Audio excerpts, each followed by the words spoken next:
Welcome to Nicsa's first ever virtual general membership meeting. The program kicks off focusing on the greatest asset in the financial industry, our people. The Zoom piece of it, there's just been that good and bad. It does sort of put everyone on equal footing, but the bad is it's not really equal footing. It still has an undue burden on people with living situations. You know, Stephen mentioned when you have 3 flatmates or if you live in a multi-generational home. I think representation, absolutely. Are people here and where are they? Those are the 2 questions I typically ask. So it's, yes, I may have representation. Where do they sit within the organization? What does our bench strength look like? What is the succession plan? Are people included in those succession plans, right? There's a bunch of things that are underneath that, right? Hiring, turnover, promotions, et cetera, that leads to that.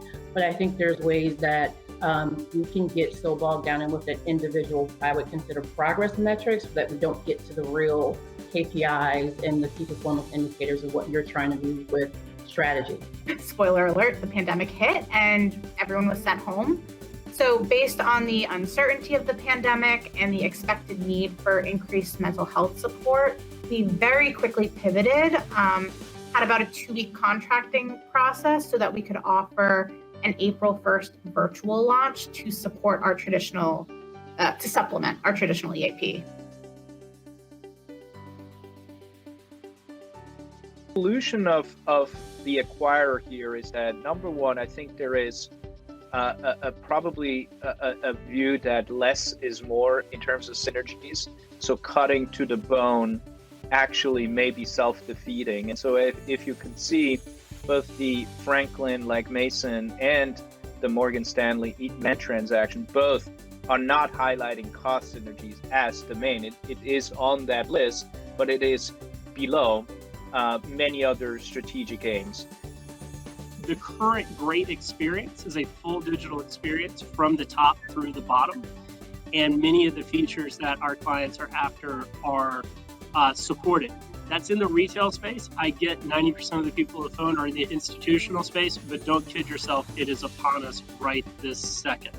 I think we can take the best of what those platforms offer to provide an exceptionally better experience over the next 2 to 3 years.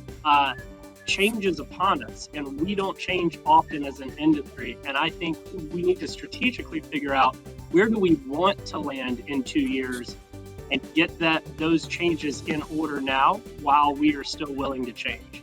Within the product management area, there are lots of ways to incorporate technology. However, with that being said, I certainly think when evaluating products, we're a manager of managers as well.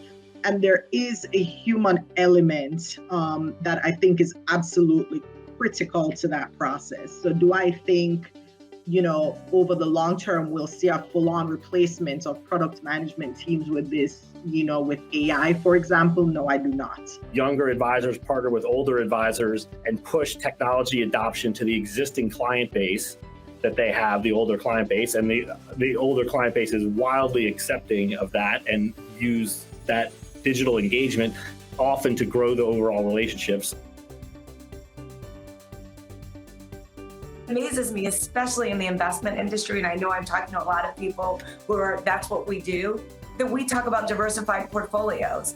It is like as old as dirt, this idea that you want to have diversified portfolios and that leads to better outcomes for individual investors.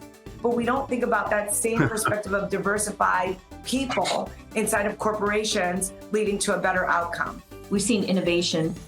We've seen companies step up.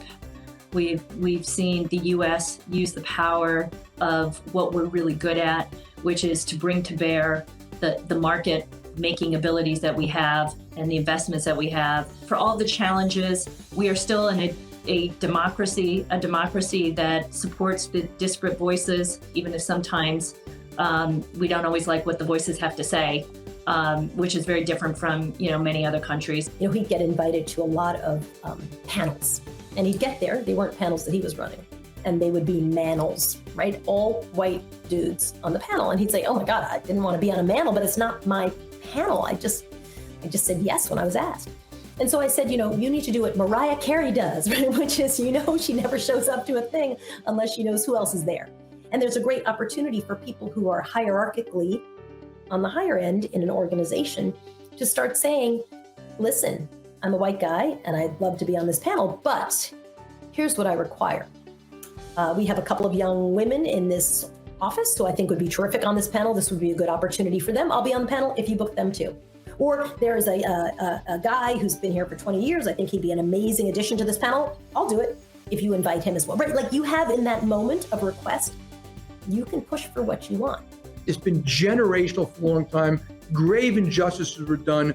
Let's acknowledge it and go with the plan to do more. But we got hundreds of people around our company and really ask, what can we do? Every part, consumer banking, we're going to have better products for lower middle income. We're going to open another 100 branches in lower middle income, majority Black neighborhoods. We're going to do affordable housing. We're going to do more for small business.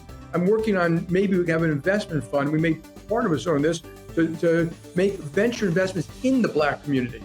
Not just for Black venture capitalists, but people who want to do something in the Black community. On behalf of the entire Nicsa team, thank you for participating in the collaborative discussions over the past 3 days.